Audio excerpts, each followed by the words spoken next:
Hi welcome வரையும் நாங்கள் GoPro biker Vishnu Gaja. நம்ம இன்றைக்கி நம்மளோட சேனலில் எந்த வண்டியோட ரிவ்யூ பற்றி பார்க்க போகிறோன்னா, நம்ம கண் முன்னால் நின்றுட்டுருக்கு பாருங்கள், ராயல் என்ஃபீல்டு புல்லட் 350. அந்த வண்டியோட ஃபுல் டீட்டெயில் என்னோட ஓன் எக்ஸ்பீரியன்ஸ் தான் பார்க்க போகிறோம். இந்த வண்டி வந்து ரொம்ப நாள் ஆச்சு. பட் என்னோட தம்பி வந்து பார்த்திங்கன்னா ரீசெண்டாக தான் இந்த வண்டியை பர்ச்சேஸ் பண்ணியிருந்தான். ஸோ எனக்குமே வந்து பார்த்திங்கன்னா ரொம்ப நாள் ஆச்சு ஒரு ராயல் என்ஃபீல்டோட பைக்கை ரிவ்யூ பண்ணி. கிட்டத்தட்ட ஒரு மாதம் ஆகுது. இது என்னோட தம்பி கார்த்தியோடது. அவர் தான் இந்த வண்டியை வந்து பார்த்திங்கன்னா எனக்காக ரிவ்யூ கொடுத்துருந்தாரு. So thank you so much Karthi. இதுதான் வந்து பார்த்திங்கன்னா ஓஜி புல்லட் அப்படின்னு சொல்லுவாங்க. ஏன்னா ரொம்ப பழைய மாடல் வண்டி தான் விரும்புகிறாங்க அப்படின்னாலே கண்டிப்பாக வந்து பார்த்திங்கன்னா கிளாசிக் போக மாட்டாங்க, மீட்டியர் போக மாட்டாங்க, எதுவுமே போக மாட்டாங்க. புல்லட் அதாவது ஸ்டாண்டர்ட்னு சொல்லுவாங்க. இப்போ வந்து பார்த்திங்கன்னா அந்த ஸ்டாண்டர்டுன்ற மாடல் கிடையாது, ஸ்ட்ரெயிட்டாக வந்து பார்த்திங்கன்னா புல்லட் 350. ஸோ இதுக்கு முன்னால் எல்லாருமே வந்து பார்த்திங்கன்னா அந்த வண்டி தான் எடுத்துகிட்டு இருந்தாங்க. ரொம்ப ஒரு விண்டேஜ் லவ்வராக இருந்தால் அந்த வண்டி தான் எடுப்பாங்க. இப்போ எல்லா வண்டியும் அப்டேட் பண்ணாமல் ராயல் என்ஃபீல்டு வந்து பார்த்திங்கன்னா ஸ்டாண்டர்ட் அந்த புல்லட்டையுமே வந்து பார்த்திங்கன்னா ஸ்டாண்டர்ட் வண்டியுமே வந்து பார்த்திங்கன்னா அப்டேட் பண்ணிட்டாங்க, புல்லட் 350 அப்படின்னு சொல்லிட்டு. ஸோ இப்போ இந்த வண்டி உண்மையாலுமே ஓஜி புல்லட்டாக இருக்கா, இல்லை இப்போ இருக்க காலகட்டத்துக்கு ஏற்ற மாதிரி இந்த வண்டி வந்து ராயல் என்ஃபீல்டு அப்டேட் பண்ணிட்டாங்களா அப்படின்றது தான் என்னோட ஓன் எக்ஸ்பீரியன்ஸ் தான் உங்ககிட்ட ஷேர் பண்ண போகிறேன். ஃபர்ஸ்ட் ஆஃப் ஆல் டிசைன்லேருந்து ஸ்டார்ட் பண்ணலாம். ஃபர்ஸ்ட் ஆஃப் ஆல் இந்த வண்டியோட டிசைன் வைஸ் வந்து பார்த்திங்கன்னா வழக்கமாக நீங்கள் பார்த்தா சேம் ராயல் என்ஃபீல்டு எல்லா கிளாசிக்ஸ், அப்புறம் எலக்ட்ரா அதுக்கப்புறம் வந்து பார்த்திங்கன்னா ஸ்டாண்டர்ட், இதில் எல்லாத்துலேயும் பார்த்தா சேம் டிசைன் தான். இந்த ரெண்டு இடத்துல வந்து பார்த்திங்கன்னா உங்களுக்கு ஸ்னோ லைட் கொடுத்துருப்பாங்க. ஸோ இது வந்து பார்க்க எனக்கு ரொம்ப பிடிக்கும். எனக்கு ஹாலஜன் ரொம்ப பிடிக்கும் எல்இடியை விட. ஸோ பார்க்குறதுக்கு வந்து பார்த்திங்கன்னா ரொம்ப அழகாக ரொம்ப க்யூட்டாக இருக்குது இந்த லைட்டு. அதுக்கப்புறம் வந்து பார்த்திங்கன்னா உங்களுக்கு வண்டி ஸ்டார்ட் பண்ணிடுறாங்க.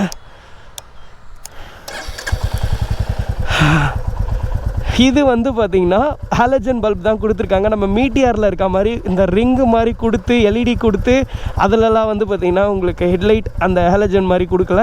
இது வந்து பார்த்திங்கன்னா ஃபுல்லி ஹாலஜன் பல்ப்ஸ் தான் கொடுத்துருக்காங்க. இந்த ஸ்னோ லைட்டாக இருக்கட்டும், அதுக்கப்புறம் இந்த ஹெட்லைட் எல்லாமே வந்து பார்த்திங்கன்னா ஹாலஜன் தான். ரொம்பவே ஹீட்டு தெரியுது, ரொம்ப குளிர் காயலாம் போல் அந்த அளவுக்கு ஹீட் இருக்குது. இப்போ தான் ஸ்டார்ட் பண்ணேன். வண்டி வந்து பார்த்திங்கன்னா ஆஃப் பண்ணிடலாம். நம்ம வழக்கமாக பார்க்குற ராயல் என்ஃபீல்டில் பார்க்குற சேம் ஹாலஜன் இண்டிகேட்டர்ஸ் தான் வந்து பார்த்திங்கன்னா இந்த புல்லட் 350லையுமே வந்து பார்த்திங்கன்னா கொடுத்துருக்காங்க.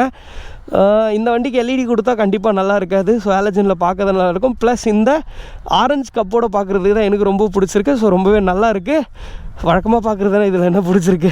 ஸோ இது 41 mm டெலஸ்கோபிக் சஸ்பென்ஷன் கொடுத்துருக்காங்க. அதுக்கப்புறம் வந்து பார்த்திங்கன்னா ஃப்ரண்ட்டில் உங்களுக்கு 300 mm பைப்ரேக் கேலிபர் வித் ஏபிஎஸோடு கொடுத்துருக்காங்க. அதுக்கப்புறம் வந்து பார்த்திங்கன்னா உங்களுக்கு 100 செக்ஷன் டயர் கொடுத்துருக்காங்க. அண்ட் ராயல் என்ஃபீல்டு கிளாசிக்லலாம் வந்து பார்த்திங்கன்னா உங்களுக்கு ஒரு ஆப்ஷன் இருக்கும், ஃபோக்ஸ் வீல் வித் அலாய் வீல் அப்படின்னு சொல்லிட்டு. புல்லட் 350 வந்து பார்த்திங்கன்னா ஒரே ஒரு ஆப்ஷன் மட்டும்தான், இதில் அலாய் வீல்ஸ்லாம் கிடையாது. இதில் வந்து பார்த்திங்கன்னா ஃபோக்ஸ் வீல் மட்டும்தான் ராயல் என்ஃபீல்டு கொடுக்குறாங்க. உங்களுக்கு அலாய் வீல் வேணும்னா நீங்கள் ஆஃப்டர் மார்க்கெட்டில் மேபி ராயல் என்ஃபீல்டு ஷோரூம்லேயே நிறைய ஷோரூம் மேபி மாற்றி கொடுப்பாங்க. பட் இதில் வந்து ஒரே ஒரு ஆப்ஷன் தான், ஃபோக்ஸ் வீல் மட்டும்தான், இதில் அலாய் வீல்ஸ் கிடையாது. பேக்கில் 120 செக்ஷன் டயர் கொடுத்துருக்காங்க. ப்ளஸ் 270 mm பைப்ரேக் கேலிபர் வித் ஏபிஎஸோட கொடுத்துருக்காங்க. எஸ், இந்த வண்டி வந்து பார்த்திங்கன்னா டியூவல் சேனல் ஏபிஎஸ். இதோட பிரேக்கிங் ரெஸ்பான்ஸ் எப்படி இருக்குது நான் வண்டி ஓட்டி பார்க்கும்போது சொல்கிறேன். அதுக்கப்புறம் வந்து பார்த்திங்கன்னா உங்களுக்கு பேக்கில் ட்வின் ஷாக் அப்சர் கொடுத்துருக்காங்க. இது வந்து பார்த்திங்கன்னா 6 step adjustable preloaded adjustable suspension தான் கொடுத்துருக்காங்க. இந்த இடத்துல ஸ்டாண்டர்டுக்கே உரியதான இந்த எம்பலம் இதுதான். இதோ இதில் ஒரு க்ரான் மாதிரி கொடுத்துருக்காங்க, தெரியுதா உங்களுக்கு? ஸோ எனக்கு ரொம்பவே பிடிக்கும். ஸோ அந்த விண்டேஜ் டைப் வந்து பார்த்திங்கன்னா இந்த வண்டியிலுமே வந்து பார்த்திங்கன்னா ராயல் என்ஃபீல்டு கொண்டு வந்திருக்காங்க. பார்க்க அவ்வளோ சூப்பராக, இந்த கலரில் பார்க்க இன்னும் ரொம்ப நல்லா இருக்குது. மெட்டல் டேங்க் இது வந்து பார்த்திங்கன்னா 13 லிட்டர்ஸ் டேங்க் கெப்பாசிட்டி கொடுத்துருக்காங்க.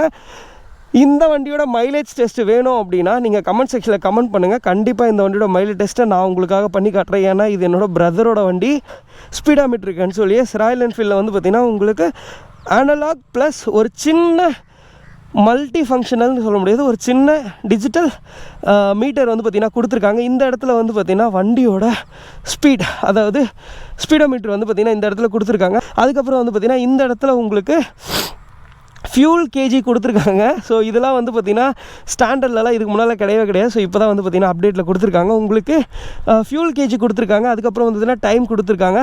அதுக்கப்புறம் வண்டியோட ஓடோ, ட்ரிப் 1, ட்ரிப் 2, ட்ரிப் எஃப், அதாவது ரிசர்வில் வந்துச்சுன்னா உங்களுக்கு இது காட்டும். ஸோ இது மட்டும்தான், இவ்வளோ இன்ஃபர்மேஷன் தான் கொடுத்துருக்காங்க. இந்த இடத்துல வந்து பார்த்திங்கன்னா ராயல் என்ஃபீல்ட் புல்லட் 350 சொல்லிட்டு லோகோ போட்டு ஒரு இடத்த டம்மி ஆக்கி வச்சுருக்காங்க. இது எதுக்காகனா, இந்த மீட்டியர்லலாம் ஃபஸ்ட் டைமில் வந்து உங்களுக்கு நேவிகேஷனுக்குன்னு தனியாக ஒரு இது கொடுத்துருந்தாங்க. பட் இப்போ வர மீட்டியாஸ்லலாம் வந்து பார்த்திங்கன்னா அது கிடையாது. ஸோ அந்த மாதிரி ஒரு இது கொடுத்து இதை டம்மி பண்ணி வச்சுருக்காங்க. மேபி இதை வேறு எதுக்காச்சும் ராயல் என்ஃபீல்ட் யூஸ் பண்ணியிருந்தால் இன்னும் கொஞ்சம் நல்லா இருந்திருக்கும். நீங்கள் கிளாசிக் 350, மீட்டியார், ஹண்டர் இது எல்லாத்துலேயும் பார்க்குற சேம் விஷயம். அதாவது ராயல் என்ஃபீல்ட் கிளாசிக் 350 பார்க்குற ஒரு 80 to 90% வந்து பார்த்திங்கன்னா நீங்கள் இந்த புல்லட் 350லையுமே பார்க்கலாம். எஸ், மோரர் தென் சேம் தான். அதுக்கப்புறம் வந்து பார்த்திங்கன்னா சுவிட்சஸ் வைஸ் வந்து பார்த்திங்கன்னா உங்களுக்கு இன்ஃபர்மேஷன் பட்டன், ஹெட்டில் high beam low beam light, pass button, indicator light, horn. So Royal என்ஃபீல்டுக்கே உரியதான ஹாரன் கொடுத்துருக்காங்க. மீட்டியார், ஹண்டர் எல்லாத்துலேயுமே சேம் தான். ஸோ அதுக்கப்புறம் இந்த பக்கம் வந்து பார்த்திங்கன்னா கில் ஸ்விட்ச் கொடுத்துருக்காங்க. அண்ட் இன்னொரு விஷயம் வந்து பார்த்திங்கன்னா புல்லட் 350 வந்து பார்த்திங்கன்னா உங்களுக்கு அசாட் கொடுத்துருக்காங்க, பார்க்கிங் லைட் கொடுத்துருக்காங்க. இது ரொம்பவே ஒரு நல்ல விஷயம், எனக்கு ரொம்பவே பிடிச்சிருக்கு. நிறைய வண்டியில் வந்து பார்த்திங்கன்னா அசாட் இப்போ கொடுக்குறதில்ல. சேம் மிரர்ஸ் தான், ஒரே ஒரு ஸ்டெப் அட்ஜஸ்ட்மெண்ட் மட்டும்தான் பண்ண முடியுது இந்த மிரர்ஸை. ஸோ உங்களோட வசதிக்கு ஏற்ற மாதிரிலாம் வந்து பார்த்திங்கன்னா அந்த மிரர்ஸ் உங்களால் அட்ஜஸ்ட் பண்ண முடியாது. இந்த மிரரை நான் அட்ஜஸ்ட் பண்ணலான்னு பார்த்தா இது வந்து பார்த்திங்கன்னா லூஸ் ஆயிடுச்சு. ஸோ அது ஒரு பொசிஷனில் இருக்கும், அதில் வந்து பார்த்திங்கன்னா நம்ம மிரர் பார்த்துக்கிற மாதிரி இது பாருங்களேன், இது மாதிரி. ஐயோ பார்த்தீங்களா, ஸ்ட்ரைட் லூஸ் ஆயிடுச்சு.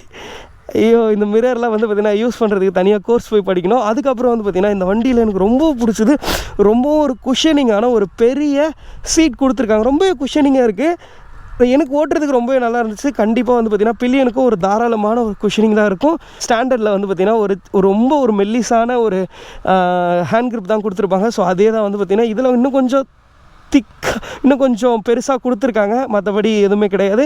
அதுக்கப்புறம் வந்து பார்த்திங்கன்னா இந்த இடத்துல புல்லட் 350 இருக்கான லோகோ இருக்குது. பிளாஸ்டிக்ங்க, இது மெட்டல். இது நான் மெட்டல் நினச்சேன், இது வந்து பார்த்திங்கன்னா பிளாஸ்டிக் தான் கொடுத்துருக்காங்க. ஸோ இதெல்லாம் வந்து பார்த்திங்கன்னா காசு கட்டிங்க இல்லை வெயிட் ரெடியூஸ் பண்ணுறதுக்கான எனக்கு தெரியல. கிளாசிக்கில் இருக்க சேம் டெயில் செக்ஷன் லைட் தான், டெயில் லைட் தான் கொடுத்துருக்காங்க. ஸோ சேம் நிறைய விஷயங்கள் வந்து பார்த்திங்கன்னா இது கிளாசிக் 350 வந்து பார்த்திங்கன்னா ஒத்து போயிடும்.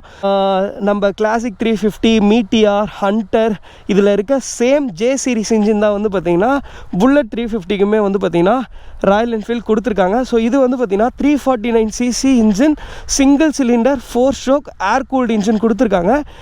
இந்த வண்டி நான் ஆல்ரெடி ட்ரைவ் பண்ணிட்டேன். ஸோ இதோட பர்ஃபார்மன்ஸ் வந்து பார்த்திங்கன்னா என்ன உண்மையாலுமே கொஞ்சம் இம்ப்ரெஸ் பண்ணிடுச்சுன்னு தான் சொன்னோம்.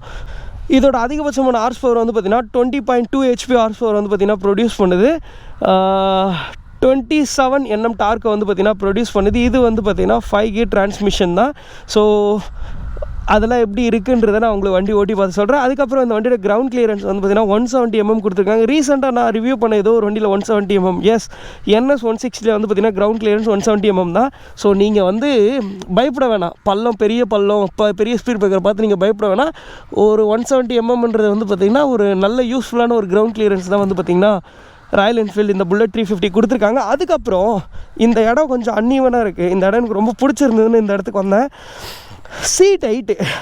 ஸோ நீங்கள் ரொம்ப ஷார்ட்டாக இருப்பீங்க, வெயிட்டெல்லாம் ரொம்ப ஷார்ட்டாக இருக்க ஒரு ரைடர் அப்படின்னா நீங்கள் வந்து பார்த்திங்கன்னா தாராளமாக நீங்கள் புல்லட் 350 எடுக்கலாம். ஹண்டர் வாங்கணுன்னு அவசியம் கிடையாது. ஏன் நான் சொல்கிறேன்னா இந்த வண்டியோட சீட் ஹைட் வந்து பார்த்திங்கன்னா 805 mm கொடுத்துருக்காங்க. அதாவது ஷார்ட் ரைடர்ஸ் வந்து பார்த்திங்கன்னா தாராளமாக இந்த வண்டியை பயம் இல்லாமல் ஓட்டலாம். இது பாருங்கள் நான் எப்படி நிற்கிறேன். ஸோ நான் மேலே போய் உங்களுக்கு ஒரு வாட்டி வந்து பார்த்திங்கன்னா காட்டுறேன். இந்த வண்டியில் என்னோடய கால் எந்த அளவுக்கு கூட ஈஸியாக இருக்குது. இந்த வண்டியோட கலர் ஆப்ஷன் வந்து பார்த்திங்கன்னா பிளாக் கோல்டு, அதுக்கப்புறம் வந்து பார்த்திங்கன்னா ஸ்டாண்டர்ட் பிளாக், ஸ்டாண்டர்ட் மெரூன், அதுக்கப்புறம் வந்து பார்த்திங்கன்னா மிலிட்ரி பிளாக், மிலிட்ரி ரெட். இது வந்து பார்த்திங்கன்னா ஸ்டாண்டர்ட் பிளாக். இது தான் வந்து பார்த்திங்கன்னா ஸ்டாண்டர்ட் பிளாக். எனக்கு இந்த கலர் ரொம்பவே பிடிச்சிருக்கு. மொத்தம் 5 கலர் ஆப்ஷன் வந்து பார்த்திங்கன்னா ராயல் என்ஃபீல்ட் புல்லட் 350 கொடுத்துருக்காங்க.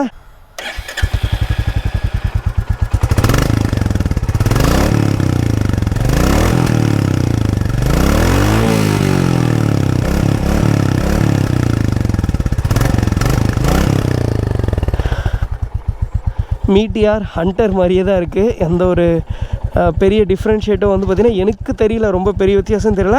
ப்ளஸ் இதில் இன்னொரு விஷயம் நான் சொல்லணும், இந்த வண்டியில் ஏறி உட்காந்தோடனே இந்த மீட்டரில் வந்து பார்த்திங்கன்னா உங்களுக்கு சில பல இன்ஃபர்மேஷன் கொடுத்துருக்காங்க.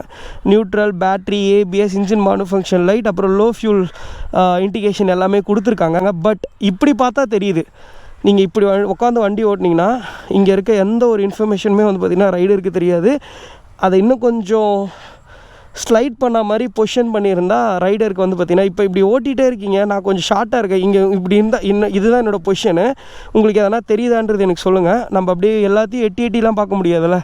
ஸோ அந்த ஒரு விஷயம் வந்து பார்த்திங்கன்னா இந்த வண்டியில் சொல்லணும்னு நினச்சேன். பாதி இன்ஃபர்மேஷன் இப்படி உட்காந்து ஓட்டினா தெரியல. எஸ், சரி, நல்லா தாராளமாகவே கால் படுது, தெரியுதா உங்களுக்கு? இந்த பக்கமும் சரி, இந்த பக்கமும் சரி. அண்ட் இந்த வண்டியோட வெயிட் வந்து பார்த்திங்கன்னா 195 kg நான் சொல்லியிருந்தேன்ல. ஸோ வண்டியை நீங்கள் ஒன்ஸ் நீங்கள் மூவ் பண்ணிட்டீங்கன்னா இது ரொம்பவே வந்து பார்த்திங்கன்னா ஒரு 195 கிலோ, நியர்லி 200 கிலோ வெயிட் உள்ள வண்டி ஓட்டுற ஃபீலே எனக்கு இல்லை. ரொம்ப ஒரு எப்படி சொல்கிறது, ரொம்ப ஒரு ஈஸியாக இருக்குது இந்த வண்டியை ட்ரைவ் பண்ணுறதுக்கு. பாருங்கள், எனக்கு 195 கிலோ வண்டி ஓட்டுற ஃபீலே வந்து பார்த்திங்கன்னா இல்லை. பட் ஆனால் நீங்கள் வண்டியை நிப்பாட்டிட்டிங்கன்னா அந்த வண்டி, அதாவது நின்று தள்ளிங்கன்னா அந்த வண்டியோட வெயிட் உங்களுக்கு தெரியும். வண்டியை மூவ் பண்ணிட்டீங்கன்னா உங்களுக்கு பெருசாக தெரில. ஃப்ரண்ட்டு சஸ்பென்ஷன் வந்து உண்மையாலுமே சொல்கிறேன் சூப்பராக இருக்குது. அப்படியே பெருசாக உங்களுக்கு எந்த ஒரு அப்சர்வேஷனையும் வந்து அது ஒரு வைப்ரேஷனே வந்து பார்த்திங்கன்னா பெருசாக கொடுக்கல. பேக் வந்து பார்த்திங்கன்னா கொஞ்சம் ஸ்டிஃபாக இருக்குது. இந்த வண்டியில் கிக்கரே கிடையாது.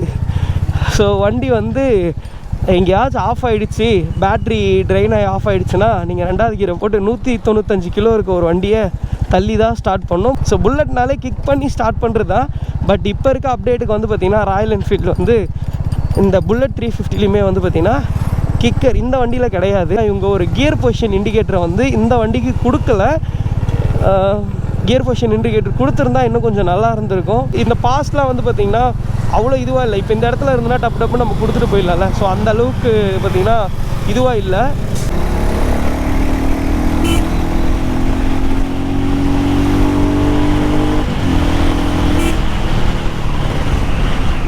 கிட்ட போச்சுன்னு நினைக்கிறேன்.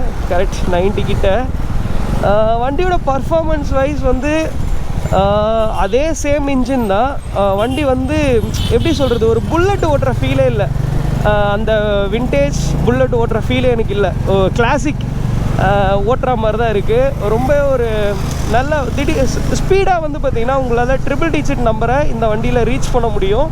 நான் இன்னும் ஒரு வாட்டி கூட ட்ரிபிள் டிஜிட் நம்பர் ரீச் பண்ணல. 95 கிட்ட நான் போனேன். பட் அதுக்கேற்ற மாதிரி எனக்கு ரோடு வந்து பார்த்திங்கன்னா அமையல. பிரேக்கிங் வந்து உண்மையாலுமே ரொம்ப சூப்பராக இருக்குது. எப்போவுமே இருக்க மாதிரி தான். உங்களுக்கு ஃப்ரண்ட் பிரேக்கிங் வந்து பார்த்திங்கன்னா ஒரு 70% இருக்குன்னா, பேக் பிரேக் வந்து பார்த்திங்கன்னா ஒரு 30% ஆஃப் பைட்டிங் இருக்குது. இதனால் நான் உங்களுக்கு அடித்து காட்டுறேன்.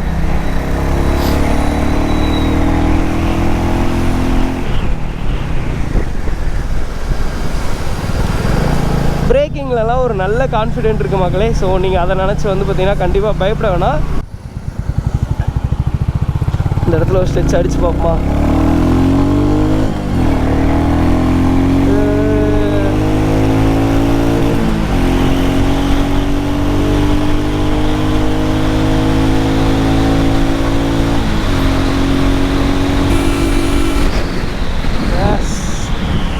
ஃபைனலாக இந்த வண்டியில் வந்து பார்த்திங்கன்னா ட்ரிபிள் டிஜிட் நம்பரை நான் தொட்டுட்டேன், 100ல் போயிட்டேன். ஸோ சீக்கிரமாகவே நான் சொன்ன மாதிரி சீக்கிரமாக இந்த வண்டியில் வந்து உங்களால் ட்ரிபிள் டிஜிட் நம்பரை ரீச் பண்ண முடியும். ஸோ பர்ஃபார்மன்ஸும் ஓகே. அதாவது ஒரு 195 கிலோ இழுத்துட்டு போகிறதுனா பெரிய விஷயம். அதுவும் வந்து பார்த்திங்கன்னா 100ல் வந்து பார்த்திங்கன்னா ரொம்ப ஒரு சிரமப்படாமல் வந்து பார்த்திங்கன்னா போகிற மாதிரி எனக்கு ஒரு ஃபீல். ஸோ இந்த வண்டியோட மைலேஜ் டெஸ்ட் உங்களுக்கு வேணும் அப்படின்னு நினச்சிங்கன்னா நீங்கள் கமெண்ட் செக்ஷனில் கமெண்ட் பண்ணுங்கள். கண்டிப்பாக நெக்ஸ்ட் வீடியோவாக கூட அதுவாக கூட இருக்கும். இந்த ரிவ்யூ வந்ததுக்கப்புறம் உங்களுக்கு வந்து பார்த்திங்கன்னா மைலேஜ் டெஸ்ட்டுவாக கூட இருக்கலாம் வாய்ப்பு இருக்குது. நீங்கள் உங்களுக்கு வேணும்னா கண்டிப்பாக நான் பண்ணுவேன். அண்ட் ஃபைனலி டிசைன் வைஸ் வந்து பார்த்திங்கன்னா கிளாசிக் தான். இது சின்ன சின்ன காஸ்மெட்டிக் சேஞ்சஸ் தான். ஸோ முக்கால்வாசி ஒரு 80 to 85% வந்து பார்த்திங்கன்னா இது கிளாசிக் 350 தான், ரீபான் தான். அந்தந்த கொஞ்சம் இடத்துல வந்து பார்த்திங்கன்னா உங்களுக்கு அந்த ஸ்டாண்டர்ட் அந்த புல்லட்டோட ஃபீல் வந்து அந்தந்த ஒரு சின்ன காஸ்மெட்டிக் சேஞ்சஸ்லாம் உங்களால் ஃபீல் பண்ண முடியுமே தவிர இதில் அந்த மாதிரி எதுவுமே இல்லை. அந்த ஒரு பழைய புல்லட்டு விரும்புகிறவங்க வந்து கண்டிப்பாக அந்த இதை ஃபீல் பண்ண முடியாது இந்த வண்டியில். ராயல் என்ஃபீல்டே வந்து பார்த்திங்கன்னா ரொம்ப ஒரு ப்ரைஸிங் கம்மியான ஒரு வண்டினா இதுதான். பட் என்னை பொறுத்த வரைக்கும் இது பழைய புல்லட்டாக எந்த ஒரு சில இடத்துல கன்சிடர் பண்ணலாமே தவிர இது வந்து பார்த்திங்கன்னா பழைய ஓஜி புல்லட் கிடையாது. என்னை பொறுத்த வரைக்கும் என்னோடய ஓன் எக்ஸ்பீரியன்ஸ் தான். ஸோ அவ்வளோதான் மக்களே, என்னோடய இதுவெல்லாம் சொல்லிட்டு அந்த விஷயம்லாம் சொன்னல, இதெல்லாம் வந்து பார்த்திங்கன்னா ரொம்ப கொஞ்சம் கடுப்பாக இருக்குது. இப்படி எட்டியாக பார்ப்பாங்க, சேஞ்சாக பார்ப்பாங்க. ஸோ இப்படி இருந்தெல்லாம் பாதி இன்ஃபர்மேஷன் தெரிய மாட்டுது. மிரர்லாம் வந்து வேஸ்ட்டு, ஒன்றுத்துக்குமே வந்து பார்த்திங்கன்னா யூஸ் இல்லாத. லைட்டாக அட்ஜஸ்ட் பண்ணாலே போல்டு கிட்டெல்லாம் லூஸ் ஆகிடுது. அது கேட்டால் விண்டேஜ் அப்படி இதுன்னு சொல்லுவாங்க. பட் என்னால் இந்த மிரரை வந்து பார்த்திங்கன்னா அது லூஸ் ஆகிடுச்சு. நான் இதை அட்ஜஸ்ட் பண்ணும்போது இந்த மிரர் வந்து தெரியுதா லூஸ் ஆகிடுச்சு. அதனால தான் வந்து பார்த்திங்கன்னா அந்த பொசிஷனில் இருக்குது. பின்னால் வர வண்டி என்னால் இந்த மிரரில் மட்டும் தான் பார்க்க முடியுது. ஸோ ஃபைனலி இந்த வீடியோ இதோட முடிச்சுக்கிற மக்களே. உங்களுக்கு இந்த வீடியோ பிடிச்சிருந்தனா லைக் பண்ணுங்கள், ஷேர் பண்ணுங்கள், மறக்காமல் நம்மளோட யூடியூப் சேனல் சப்ஸ்கிரைப் பண்ணுங்கள். இன்னொரு நல்ல வீடியோ உங்கள் யாரையும் வந்து பார்க்குறேன். லவ் யூ ஆல் மக்களே, பாய்.